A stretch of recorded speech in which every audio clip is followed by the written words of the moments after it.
I never thought I'd be the one to experience something like this, let alone be the one telling the story.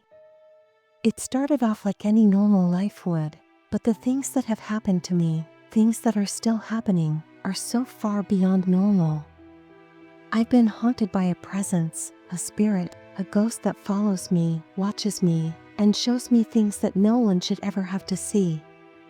The house I live in, it wasn't always a house. Before the neighborhood was built, there was an old farmhouse, a place where a family had lived and died. The Edwards family, they called it home. And their daughter, a young girl, passed away on that land. It was before my time, before my family moved in, but there's something about that tragedy that lingers on, even now. Growing up, I never liked my room. I always felt like I wasn't alone, like something was watching me from the shadows. I remember lying in bed, staring at the ceiling, my heart racing because I could feel it. Feel the presence. It wasn't in my imagination, it was real.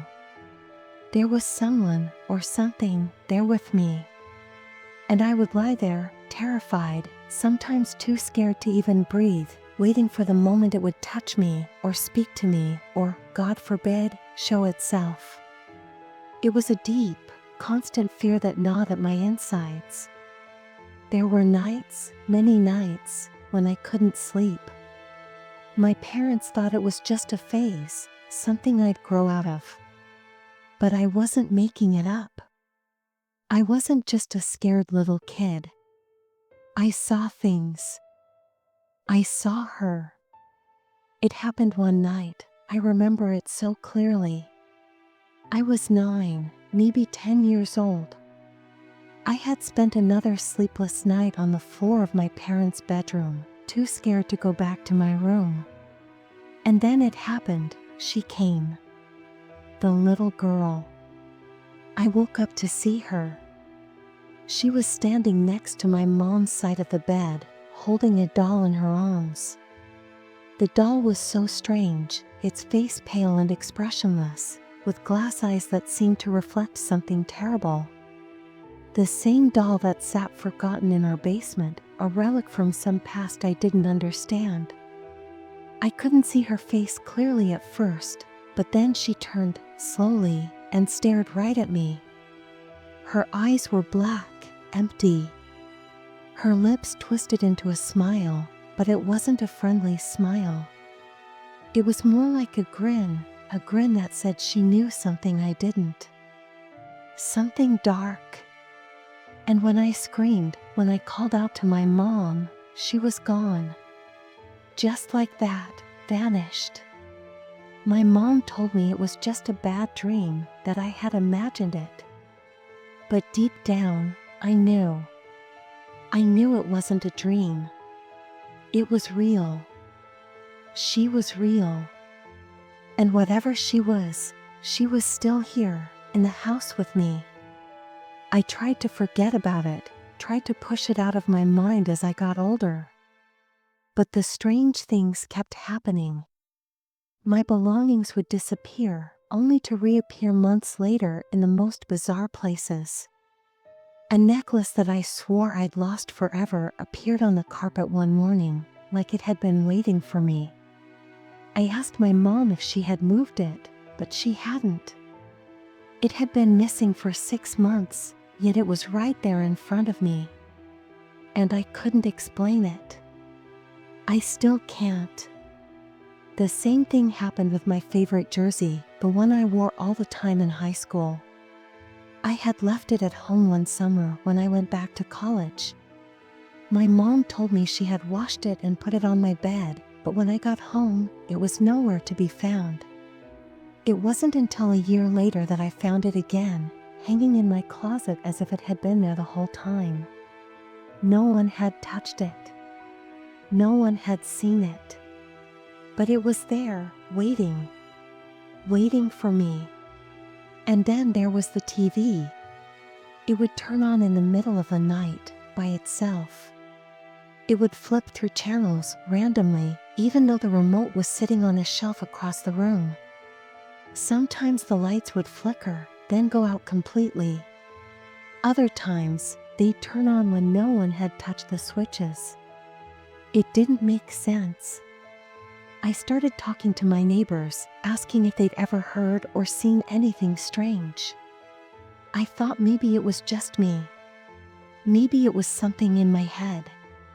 But when I spoke to them, I realized I wasn't the only one.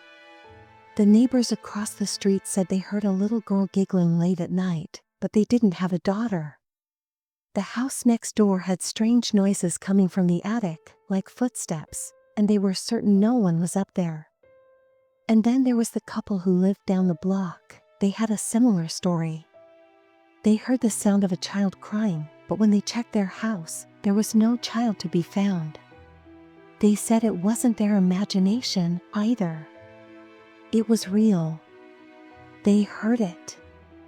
I started to wonder, why me? Why did this ghost, this little girl, seem to attach herself to me? My family never experienced anything strange. They didn't hear the footsteps. They didn't feel the cold spots. It was only me. And that's when I realized something terrifying. This wasn't a normal haunting. This was different. She wasn't just a ghost. She was something else.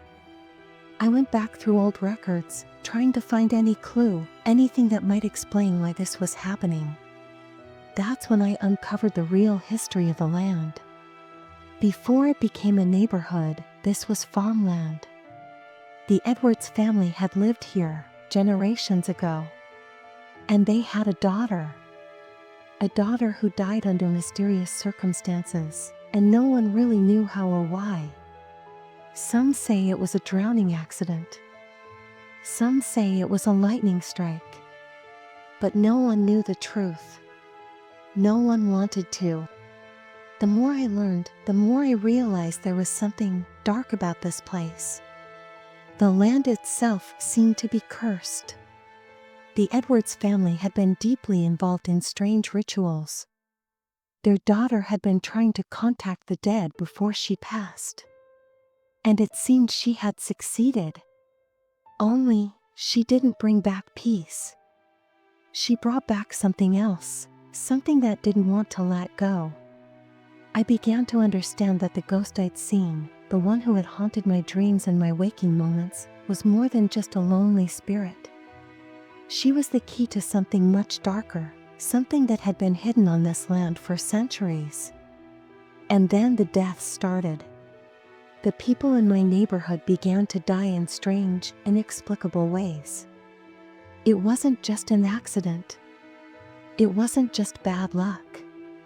It was something else, something that felt intentional, as if the land itself was claiming them, just as it had claimed the Edwards family before them. I could go on and on about the strange deaths, the mysterious heart attacks, the unexplained illnesses, the sudden disappearances, but what I learned next is what really shook me to the core. These deaths weren't random. They were connected to me,